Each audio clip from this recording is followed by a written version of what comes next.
Como se processa o endereçamento da petição inicial? O endereçamento da petição inicial se processa de 5 formas: em razão da matéria, em razão da pessoa, em razão da função, em razão do valor da causa e em razão territorial.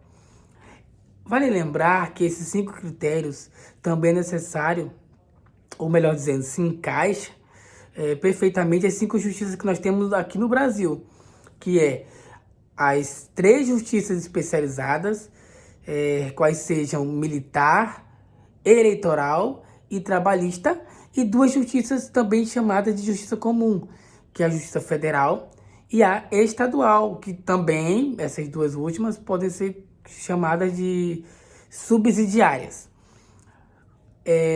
Em razão da matéria, o que é observado dentro do processo é a matéria, o assunto que está sendo analisado. Aqui vale reforçar que se encaixa muito bem as 5 justiças. Em razão da matéria, por exemplo, quando um processo ele versa sobre um crime eleitoral, esse processo necessariamente precisa correr na justiça eleitoral. Por quê? Porque a matéria desse processo trata-se de uma matéria eleitoral. E assim com as outras sucessivamente.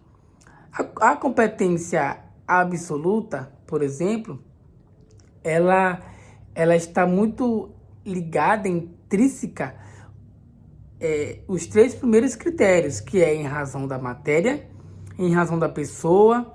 Da pessoa é que o que é analisado é que a pessoa que compõe essa lide, que compõe esse processo, qual o perfil dessas partes envolvidas. Conforme o perfil das partes, o processo vai ser distribuído. E em razão da função, né, ou cargo, que, por exemplo, pode ser aí o presidente da República, que o processo vai ser distribuído para o STF, o qual tem competência para processar e julgar crimes do presidente contra ou cometidos pelo presidente da República. Esses 3 que eu disse tratam-se de competência absoluta, ou seja, não podem ser definidos pelas partes, mas é imposto pelo judiciário. Já o critério que trata aí, que está bem intrínseco, critérios relativos, que é em razão do valor da causa e em razão do território. O valor da causa, basicamente, ele está muito interligado ao juizado especial cível, que conforme a lei 9.099 de 95, é competente, pode ser, porque não vou dizer que deve, porque pode, porque não é imposto, é decidido entre as partes, pode sim um processo ser julgado na justiça especial, né, justiça no juizado especial cível, que tratam ali de processos cujo valor da causa sejam até 40 salários mínimos. Contudo, vale salientar que até 20 salários mínimos não é necessário a composição de um advogado.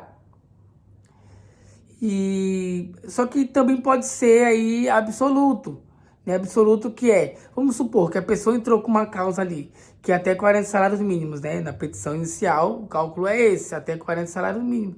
Só que deve ser observado os 40 salários mínimos também no final do processo, porque o juiz ele não é competente para sentenciar uma causa que verse sobre um valor superior a 40 salários mínimos. Ou seja, existe ali 2 opções.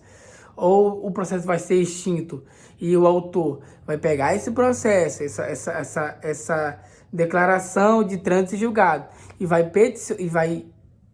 ajuizar na vara cível comum, ou ele vai abrir mão do valor maior, né, da diferença, vai abrir mão e vai querer a sentença ali no juizado especial, que é só até 40 salários mínimos, porque o juiz não tem competência para sentenciar maior, né, um valor acima desse valor. Já em razão do território, é relativo. Contudo, uma nova lei agora, de 4/6/2024, que antigamente isso era muito existia uma liberdade muito ampla das partes para escolher onde o processo iria correr.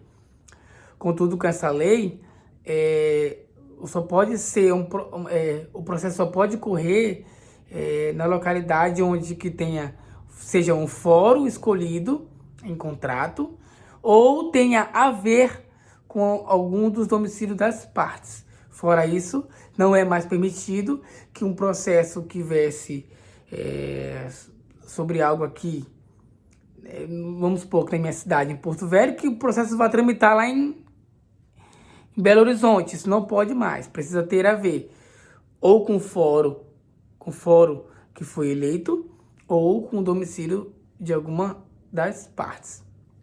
Perpetuatio jurisdictionis é quando, nesse exemplo que eu dei do território, onde a pessoa, se o réu não alegar em contestação, o juízo passa a ser competente, mesmo ele sendo relativamente. Então, o juiz ele vai compor o processo até o final. Competência é quando o juiz ele tem a competência mínima para declinar a competência ao juiz competente. Já a conexão é quando existe processos que eles são distintos, mas eles têm alguma correlação, algum vínculo. Para que não corra o risco de ter duas decisões diferentes para um processo que tenha conexão, que tenha vínculo, alguma forma de vínculo, esse processo ele vai ser junto para que não tenhamos proferidas duas decisões diferentes. Já na litispendência é quando existe dois processos que corram em juízo diferente, mas que versem sobre o mesmo tema. Então, um processo vai precisar ser extinto sem mérito para que o outro possa ser tramitado, para que não possa ter confusão processual. Coisa julgada é quando o processo não cabe mais recurso. Ele transitou em julgado, coisa julgada, até a última instância. Então, esse processo é tido como coisa julgada. É isso.